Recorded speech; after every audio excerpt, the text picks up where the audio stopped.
বিশ্ববিদ্যালয় ইস্যু বিজেপির অপপ্রচার নিয়ে সুকান্তকে বিঁধলেন ব্রাত্য। হাততালিতে ভরে উঠল বালুরঘাটের হিলিমোড় চত্বর। 2020 সালে বালুরঘাটে যে বিশ্ববিদ্যালয়টি মাননীয় মুখ্যমন্ত্রী তৈরি করলেন তা নিয়ে বিজেপি একটি প্রচার চালাচ্ছে, যেখানে তারা বলছে এই বিশ্ববিদ্যালয়টি নাকি বালুরঘাট থেকে গঙ্গারামপুরে সরিয়ে নিয়ে যাওয়া হবে।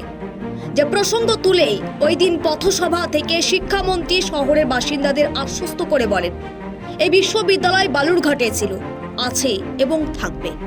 খোদ শিক্ষামন্ত্রীর কাছ থেকে এমন কথা শুনতে পেয়ে হাততালিতে ভরে ওঠে শহরের হিলিমোড় চত্বর। শুধু তাই নয়, তিনি আরও বলেন বিষয়টি পূর্ত দপ্তরের কাছে স্যাংশনও হয়ে গেছে।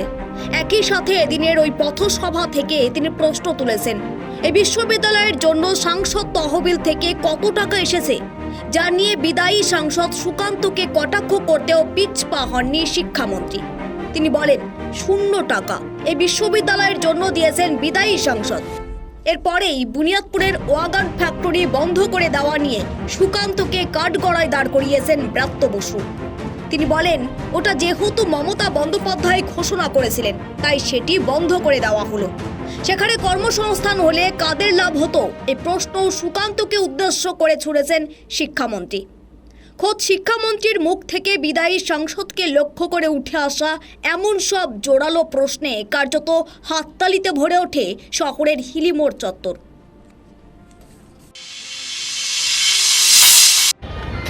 যে বিশ্ববিদ্যালয় 2020 সালে আমরা এই বালুরঘাটে মুখ্যমন্ত্রী তৈরি করলেন,